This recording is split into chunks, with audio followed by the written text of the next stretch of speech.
Welcome to Shri academy online teaching classes 2020-21। सुप्रभात। मैं नीलम त्रिपाठी आज एक नए विषय के साथ प्रस्तुत हूँ। वह विषय है विराम चिन्ह। बच्चों, क्या आप विराम चिन्ह के विषय में जानते हैं? नहीं जानते तो कोई बात नहीं, आइए हम बताते हैं विराम चिन्ह क्या होता है। विराम का अर्थ होता है रुकना या ठहरना।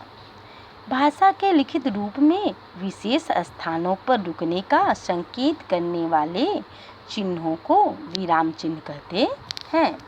विराम चिन्ह के 12 प्रकार होते हैं, जो इस तरह से यहाँ पर दिखाए गए हैं। पूर्ण विराम, अर्ध विराम, अल्प विराम, प्रश्न सूचक चिन्ह, विस्मय सूचक चिन्ह, उद्धरण चिन्ह, योजक चिन्ह, विवरण चिन्ह, कोष्टक, हंस पद या त्रुटिपूरक चिन्ह, निर्देशक चिन्ह, लाघव चिन्ह। तो आइए इनके विषय में भी जान लेते हैं। अल्प विराम, पढ़ती अथवा बोलती समय बहुत थोड़ा रुकने के लिए अल्प विराम चिन्ह का प्रयोग किया जाता है, जैसे सीता, गीता और लक्ष्मी। यह सुंदर स्थल जो आप देख रहे हैं बापू की समाधि है। हानि लाभ, जीवन मरण में अल्प विराम चिन्ह का प्रयोग होता है। अर्ध विराम, जहाँ अल्प विराम की अपेक्षा कुछ ज़्यादा देर तक रुकना हो, वहाँ अर्ध विराम चिन्ह का प्रयोग किया जाता है, जैसे सूर्योदय हो गया, अंधकार न जाने कहाँ लुप्त हो गया, वहाँ पर अर्ध विराम चिन्ह का प्रयोग किया जाता है।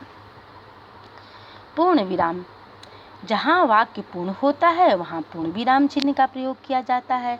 मोहन पुस्तक पढ़ रहा है, वह फूल तोड़ता है। यहाँ पर पूर्ण विराम चिन्ह का प्रयोग हुआ है, क्योंकि यह वाक्य पूर्ण है। विस्मयादिबोधक चिन्ह, विस्मय, हर्ष, शोक, घृणा आदि भावों को दर्शाने वाले शब्द के बाद अथवा कभी कभी ऐसी वाक्यांश या वाक्य के अंत में भी विस्मयादिबोधक चिन्ह का प्रयोग किया जाता है, जैसे हाय, वह बेचारा मारा गया, वह तो अत्यंत सुशील था, बड़ा अफसोस है। यहाँ पर हाय और बड़ा अफसोस है में विस्मयादिबोधक चिन्ह का प्रयोग हुआ है। प्रश्नवाचक चिन्ह, प्रश्नवाचक वाक्यों के अंत में प्रश्नवाचक चिन्ह का प्रयोग किया जाता है, जैसे किधर चले, तुम कहाँ रहते हो।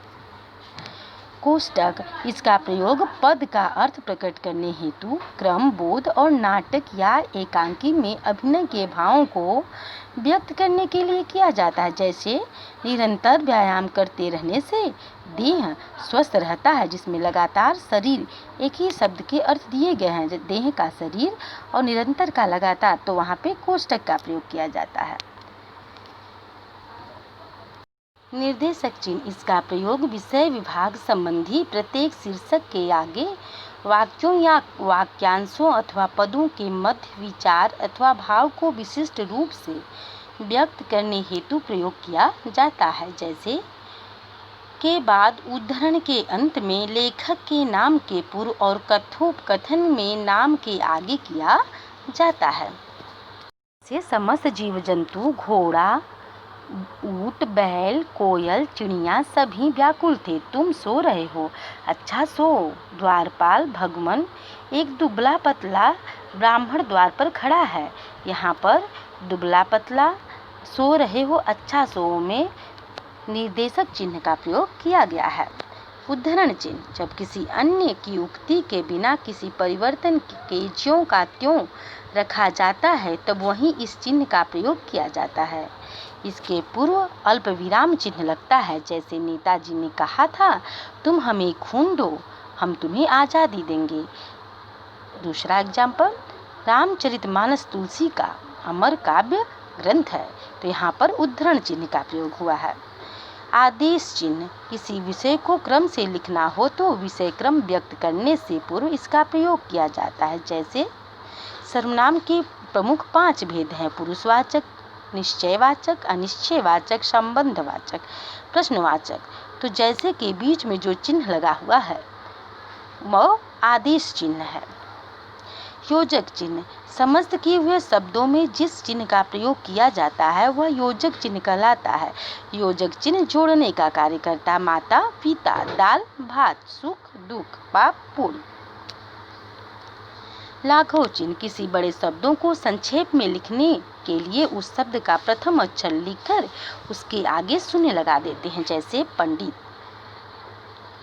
Doctor, professor. इस तरह से बच्चों आप सभी लोग समझ गए होंगे कि ये चिन्ह क्या हैं और इनके कितने प्रकार हैं और इनकी परिभाषा क्या है। धन्यवाद।